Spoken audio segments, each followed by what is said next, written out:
ఇది మా కష్టాలు. ఒక 5 మినిట్స్ వీడియో కోసం ఒకసారి చూడండి ఎట్లా చెప్తున్నాడు మావాడు. మీకు తెలియదు మేము ఎంత కష్టాలు పడి వీడియో తీస్తాము, ఒక కంటెంట్ తేవాలంటే ఎంత కష్టపడతాం అనే విషయాలు ఎవరికీ తెలియదు. ఈ అడవిలలోకి వచ్చి చూడండి ఒక 5 మినిట్స్ వీడియో ఏం జరిగింది అడగడానికి హైదరాబాద్ నుంచి నల్గొండ నుంచి మళ్ళీ వాళ్ళ విలేజ్కి వచ్చినాం. అక్కడ నుంచి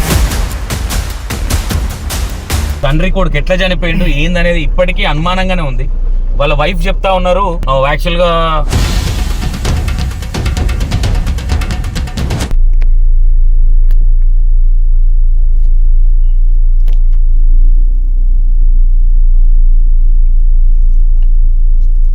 ఆడు కెమెరాలు చేసుకోరా అంటే నిమ్మలంగా లేపుతున్నాడు. అయితే నవ్వుకుంటే లేపుతున్నాడు. నీ పని అయితే బాగా చేస్తున్నాడు. షిఫ్ట్ గిఫ్ట్ తెచ్చి ఇది మా కష్టాలు. ఒక 5 మినిట్స్ వీడియో కోసం ఒకసారి చూడండి ఎట్లా చెప్తున్నాడు మావాడు. ఇది అడవిలో లైకులు కొట్టురా నాయన, సబ్స్క్రైబ్ చేసుకోలేదు. మీరేమో మీకు తెలియదు మేము ఎంత కష్టాలు పడి వీడియో తీస్తాము, ఒక కంటెంట్ తేవాలంటే ఎంత కష్టపడతాం అనే విషయాలు ఎవరికీ తెలియదు. ఈ అడవిలలోకి వచ్చి చూడండి ఒక 5 మినిట్స్ వీడియో ఏం జరిగింది అడగడానికి హైదరాబాద్ నుంచి నల్గొండ నుంచి మళ్ళీ వాళ్ళ విలేజ్కి వచ్చినాం. అక్కడ నుంచి వచ్చి ఇక్కడ ఇక గోస చూడండి కట్టెలు ఎట్లా సౌండ్ వస్తుంది మీరు సౌండ్ వినండి మీకు అర్థమవుతుంది. రామగోస. మా కెమెరామ్యాన్ పరిస్థితి చూడండి. అగో ఊరికే ఆ వ్యూవర్షిప్ కోసం వస్తారు అని మాట్లాడుతూ ఉంటారు. 5 నిమిషాల వీడియో ఎందుకు వచ్చినాము, ఇన్ఫర్మేషన్ ఏం జరిగిందనే ఇన్ఫర్మేషన్ మీకు చూపించడానికి తప్ప వ్యూవర్షిప్ కోసమో ఇంకో దానికోసమో కాదు. కామన్గా మీరు అందరు సపోర్ట్ చేస్తే వ్యూవర్షిప్ అనేది వస్తుంది. మీరు సపోర్ట్ చేసి మీరు లైక్లు కామెంట్లు పెట్టకపోతే రాదనుకో. కాకపోతే మా కష్టాలు ఇట్లుంటాయి. ఇంత ఈ అడవిలో దగ్గర 6 నుంచి 8 కిలోమీటర్లు మొత్తం. ఇది కారు ట్రాక్టర్ కాదు కదా. మళ్ళీ ఆడ మేము ఎక్కువసేపు కూడా ఉండే ఒక 5 మినిట్సే దానికోసం ఇక ఇంత లోపలికి కనీసం అనిల్ కూడా అసలు కూడా అడగలే. ఏందో పరిస్థితి ఇది. మేము కష్టపడి కంటెంట్ తేవాలంటే ఇన్ని కష్టాలు ఉంటాయి. అది చూడు ఏడెక్కిండమ్మా వాడు. పొలాలల్లా ఈ రూట్ లేదు, అసలు ఈ రూటే పోదని చెప్పారు మాకు అసలు. అయినా సరే మేము వచ్చినాం. ఎందుకు వచ్చినాం, కంపల్సరీ ఎట్టి పరిస్థితుల్లో ఒక 5 నిమిషాలన్నా నల్గొండల తండ్రి కొడుకు అసలు తండ్రి కొడుకు ఎట్లా చనిపోయిండు ఏందనేది ఇప్పటికీ అనుమానంగానే ఉంది. వాళ్ళ వైఫ్ చెప్తా ఉన్నారు యాక్చువల్గా కింద పడి చనిపోవచ్చు అనే విధంగా అనుమానం అనిపిస్తుంది. నాకైతే అనుమానం అనేది అనిపిస్తుంది. ఎందుకు ఈ మాట అంటా ఉన్నానంటే ఆమె ఈజీగా ఆమెను మేము అడగలేదు కూడా. ఏమని ఏం జరిగింది అదేంది కుక్కలు వచ్చినాయా అది వచ్చినాయా అనే విషయాలు మేము అడగలేదు. ఆమెనే చెప్తా ఉన్నది వాళ్ళ వైఫ్. ఆమె కనీసం ఏడవ కూడా ఏడుస్తలేదు. మరి ఏడ్చి కన్నీళ్ళు ఎండిపోయినాయా ఏంది తెలియదు కానీ మరి కొంచెం అనుమానం అయితే అనిపిస్తూ ఉన్నది. ఈ ఏం రెడ్డి అయిన పేరు లింగారెడ్డి ఆత్మ కొడుకు. మరి కొడుకుకి ఎట్లా, కొడుకుని ఎందుకు కొడతాడు తండ్రి? ఇది ఒక విచిత్రంగా ఉంది. మరి ఈయనకు ఆల్రెడీ హెల్త్ ప్రాబ్లమ్స్ ఉన్నాయని చెప్తా ఉన్నారు. ఎవరికి? లింగారెడ్డికి హెల్త్ ప్రాబ్లమ్స్ ఉన్నాయని చెప్తా ఉన్నారు. మరి ఇది కొంచెం అనుమానం విధంగానే అనిపిస్తూ ఉన్నది. ఏది తెలియకుంటే ఎవరిని మీద అనుమానం పడలేం కాబట్టి చెప్తా ఉన్నా. ఏదేమైనా మొత్తం మీద చిన్న కొడుకు తండ్రి అయితే ఈరోజు లేరనుకోవచ్చు. ఇంకో విషయం ఏంటంటే వాళ్ళ వైఫ్ చెప్పే విధానం చూస్తుంటే కొంచెం అనుమానం అనిపిస్తూ ఉన్నది. అంటే కొడుకు కింద పడిపోతే ఆమె అనే విధానం ఏ విధంగా ఉందంటే ఏదో జరిగినట్టుంది. మరి ఏదో అంత దెబ్బలు ఎట్లా తాగుతాయి? తలకు మొత్తం దెబ్బలు తాకినాయి అని చెప్తా ఉన్నది ఆమె. అక్కడ ఉన్నోళ్ళు కూడా తలకు అన్ని దెబ్బలు ఉన్నాయని చెప్తా ఉన్నారు. మేము ఈ అడవిలో నుంచి పోయినాక కూడా అక్కడ కొంతమందిని అడిగితే మొత్తం ఇక్కడ తలకు దెబ్బలు ఉన్నాయని చెప్తా ఉన్నారు.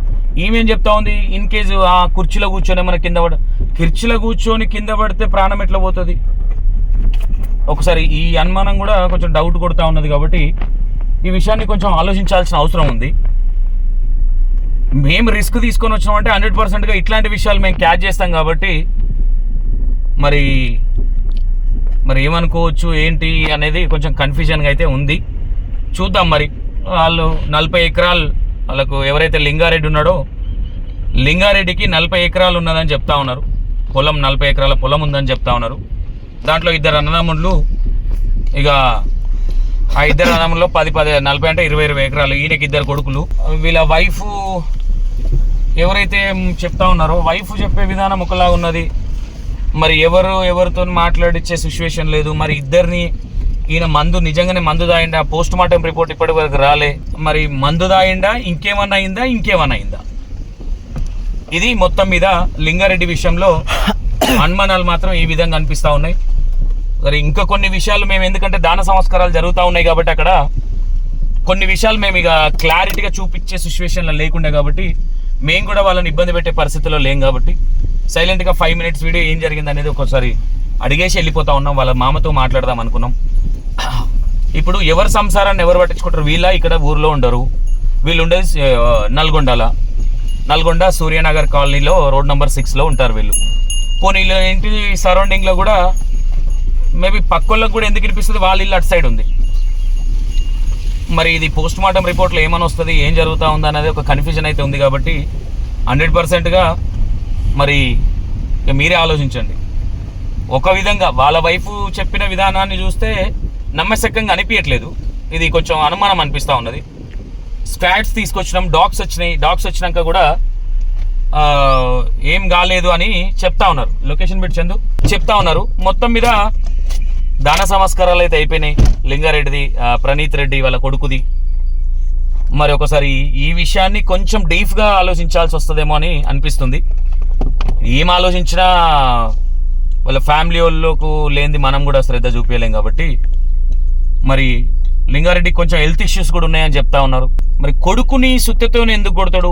హెల్త్ కండిషన్ కూడా బాగానే ఉందని వాళ్ళ వైఫై చెప్తా ఉన్నది. మరి ఇది ఏ విధంగా చూడొచ్చు? చాలా అనుమానాలకు దారి చేస్తూ ఉన్నది ఈ విషయం. చూద్దాం మరి ఏమన్నా పోస్ట్ మార్టం రిపోర్ట్స్ కానీ ఇంకేమన్నా బయటకు వస్తే ఏమన్నా కొన్ని ఎవిడెన్స్తోని కొన్ని విషయాలు ఏమైనా బయటకు వచ్చే దాఖలాలు ఏమైనా ఉన్నాయా, లేదంటే కప్పుపుచ్చే ప్రయత్నాలు ఏమైనా ఉన్నాయా అనేది చూసే ప్రయత్నం చేద్దాం. Right, thank you so much. ఒక సారీ, ఈ టైంలో మిమ్మల్ని ఇబ్బంది పెట్టొద్దు. జనాలకు కొన్ని విషయాలు తెలవాలి కాబట్టి అడుగుతున్నాం. అసలు ఏం జరిగింది? మీరు ఎక్కడ ఉన్నారు అప్పుడు? నేను మా బాబుని పొద్దున 5 o'clock అట్లా తీసుకొని వెళ్ళిన సార్. అవుటింగ్ ఇచ్చారు సాటర్డే రోజు.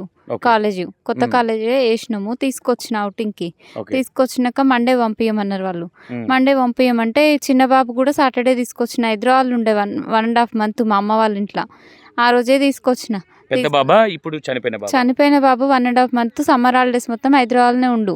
మొన్ననే తీసుకొచ్చిన సాటర్డేనే. మొన్న సండే ఉన్నాం బాగానే అందరం. ఏ ఇష్యూ లేదు మాకు. మళ్ళీ ఇంట్లో కూడా మంచి హెల్తీగానే ఉన్నాం అందరం. మండే మార్నింగ్ డ్రాప్ చేసి రమ్మన్నాడు. వెళ్ళి వదిలేసిరా అంటే నేను మార్నింగ్ 5:30కి వెళ్ళిన ఇక్కడ నుంచి. పెద్ద బాబుని వదిలేయడానికి వెళ్ళారా? పెద్ద బాబుని కాలేజ్కి వెళ్ళినా వదిలేసిన తర్వాత కాల్ చేసిండు మా సారు. చేసి వెళ్ళినవా పంపించినవా బాబుని క్లాస్కి పోయిండా అన్నాడు. పోయిండు అని చెప్పిన 9:30కి. ఇంకా అదే లాస్ట్ కాల్ సార్ నాకు. మళ్ళీ కాల్ చేయలేవరు.